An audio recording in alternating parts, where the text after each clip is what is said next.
everybody, and welcome to this tutorial. Today I will show you how to circumvent that problem where when the router locks and is unable to receive any requests for PIN authentication. Now there are two scenarios that can happen here. One of them is that a router locks out for a certain period of time, let's say for 5 minutes, an hour, or a day, or you have routers which, after too many unsuccessful attempts at PIN authentication, just disable WPS. That can be very problematic. That is probably the worst part of it all, because you don't really have any legit ways of resetting the router remotely. There are some tools out there that claim that can do this. I think MDK3, you can use it to effectively reset router lockouts remotely. However, that only works on really old routers, and even I have basically searched through the forums and searched again just to be certain of this. It's not very likely to work on any of the newer routers. But I mean, you can just think of it in a logical fashion. If the router somewhere out there locks you out and you are unable to attempt any more PIN authentication method, any PIN authentication per a unit of time, you can actually DOS it so nobody else is able to connect to it. And then, more likely than not, the owner of the router or whoever is in control of the router will reset it in order to see if that will fix it. Once the router is reset, the PIN lockout will disappear and you will be able to try it again. I will show you how to DOS routers a bit later on, wireless routers especially, and some other things as well. But for the time being, I have a simpler solution for you. The solution that is generally applied is that you limit reaver to attempt a certain amount of pins in a certain amount of time. So let's say 2 pins in 60 seconds, or 5 pins in 60 seconds, or something like that. You can even tell it just do one after another, but that's bound to fail. Without further ado, let's just go ahead and try it and see will it actually work. But before we do, I have made a small script for myself here to enable monitor mode on my wireless card. You can have a look at it and copy it if you like, but it's just a list of commands that I have used before. Let's go less monitor.sh. And this is my script. Basically, it's a bash script, and I have 4 commands in it. It's ifconfig vlp2s0 down to bring my wireless interface down, and then iwconfig vlp2s0 to enable the monitor mode on it, bring it back up, and I want it to report back to me and tell me that and confirm that the monitor mode is actually running. So let's just go ahead and do that. Monitor.sh. Excellent. So you see it says here mode monitor, and I know that probably my network manager is going to interfere with this, so I'm just going to do service network manager stop. So that's gone. And go ahead, clear the screen. Now what I need to do is, well, I can either do wash -i vlp2s0 and see if that will work. No, it will not. Why? Just go ahead and see. I have fig. It's not up for some strange reason. Okay, let's just see if I can do that again. And I'm gonna clear the screen. Do wash-i vlp2s0, press enter. There we go.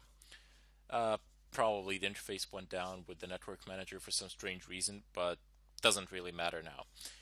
Anyway, wash-i, as I said before, it tells you which wireless access points in the neighborhood are vulnerable. We have this one, so I'm just gonna cancel it here and close it. You can also check the signal. I've showed you how to do that in the previous tutorial, but let's just go ahead and try to do this in order and attempt to bypass this limiting rate of VPS PIN authentication.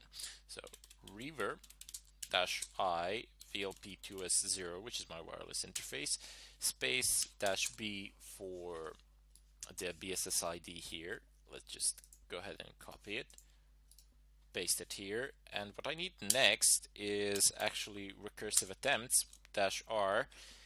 Here I can specify the amount of tries. So let's say I want to have 2 tries colon per 60 seconds. Fairly simple, no problems there. Just by adding this command here, you can bypass pretty much the lockout problems. But if you get locked out with this, try decreasing the amount of tries or increasing the amount of time.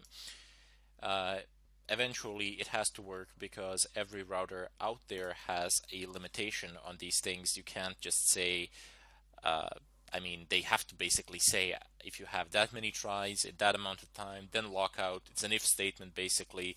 If that, act like this. If not, act like this. They have to have a limit here. They can't just say, they cannot put infinite values here. They have to say basically, if you get that many tries in that amount of time, lock out. And as long as you can be above that, the router will not lock out. It will work. It will work well for you. If you're wondering how to get the individual lockout timers for routers, well, there is no simple answer for this. You gotta go on the net and search. Sometimes you'll find it, sometimes you won't. It depends. People have reverse engineered some of them, some of the firmware on the routers, and have figured these things out, but not on all of them. However, the foolproof method is just simply to try a couple of times, see if it works, see when it works, when you do not get it, when you don't get the error message, and you're good to go. After that, you can just leave your computer running, and it's bound to break it. However, the problem here is that this will increase the amount of time required to crack the pin exponentially. It might take you up to 3 weeks to break it. I think that was the longest, but still, if you just think about it, 3 weeks is not a huge amount of time. It is still within the realm of possible, especially if you are trying to pen test something somewhere, or if you are or if you have access to a position where you can actually transmit this sort of signal in order to attempt the authentication via WPS or something of a kind. However, there is a downside to it. I mean, especially if you are functioning on a limited timetable, and if you don't have that much time, it can be very problematic. There are some other methods which I'm going to show to you in a moment, which can bypass restore previous session. Nah, I don't want to restore the previous session. Let's just go with this one, because I have reset my router in order to actually unlock it, as I did lock it previously, and that was a problem. So I have, while this is running, let's just, oops, I didn't specify the channel. You don't actually need to specify the channel, but if you want it to work, if you want to increase the speed of it, you definitely should. So it's channel 6. Excellent. Press enter. No, don't restore nothing. Just go ahead, associate with it, and attempt these pin combinations. Anyway, you will see that nothing is really happening, because I've told it 2 attempts every 60 seconds, and it's going to take a while before you see anything here. Meanwhile, let's just go over to Kali Linux. I have downloaded a script from the net here. Let's just zoom it in. So this script will work for D-Link routers. Now, there are various scripts on the net that will help you figure out what the pin is before you even begin the pin authentication. Now, here's the catch. Every router out there needs to have an algorithm with which it can generate these pins. Since people have reverse engineered these functions which generate pins, you can predict what pins which routers will have. For example, D-Link routers generate their pins based upon their MAC addresses, which anybody can see.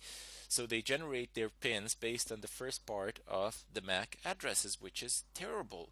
For example, this script does the reverses the process. Actually, it duplicates the process. You just feed it the MAC address, and that's it. Here, let me just show it to you. The script, you can actually see it on the browser in behind, but I'm just gonna nano pin gen pi. Excellent. So I have some coloring options here, and let's just zoom it in one more time so you can see it better. So here's the code, and you don't need to understand the code to the fullest of extents. If you wish, you can explore it a bit further. The code is fairly simple. It is written in Python, which is a programming language. All it does is takes the MAC address, splits it in two, uses that to feed the function, and then that function, based upon the variables that were passed to it, can generate the default pin of the router. That can be very helpful, especially for D-Link routers. The first pin you try, you can try the default pin for a specific router, because every router out there that has WPS enabled also has a default pin, which is enabled by default, and it is not likely that people will change this. Therefore, you are able to do this. Basically, pingen pi. I've just downloaded this from the internet. Here is the website that I have downloaded it from.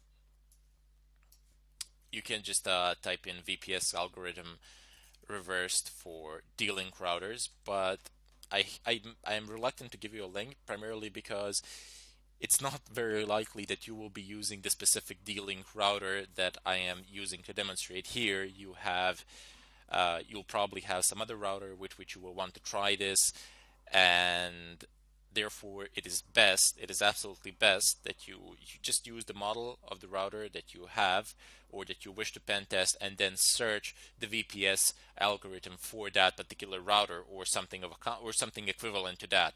You won't find the WPS algorithm always, but it's worth a shot. Why not? Just type into your favorite search engine WPS algorithm 4 and then the model number, or just the name of the brand of the router, like TP-Link or Huawei or something of a kind. Doesn't really matter. Anyway, I have pingen.py here, and if I just pass in the MAC address of any of these, it doesn't matter. Just in case, I'm gonna stick to the one that belongs to me. So I wouldn't reveal any information here, not that anybody would be able to make any use of it. I mean, you're too far away anyway. So just paste the MAC address here and feed that MAC address to this script. Press enter, and you will get the default pin. Now, obviously, this is not the default pin of my router, but because I don't have a D-Link router, but for TP-Link for D-Link routers, it's gonna work. It's gonna give you default pins, and you will be able to authenticate from the first try, which is very nice. It saves you a ton load of time. These things are router specific, and you do need to search the net. The internet is your best friend to find the WPS algorithm functions that generated, basically. This is going very slow. I have not passed the the VV option.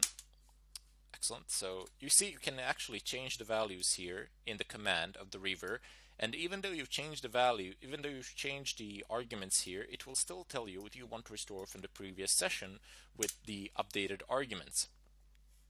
And here we go. I have triggered the AP rate limiting. It says waiting 60 seconds before rechecking.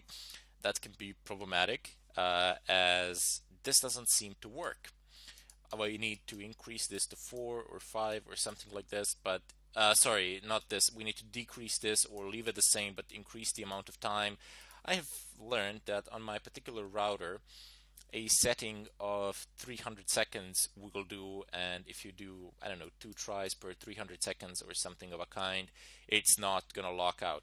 But I have given a very small value here, and that's why we have faced a lockout here. However, if you play around with these values, you will find that after a while you won't get any lockouts of whatsoever if you set this number, the timer, up higher a little bit.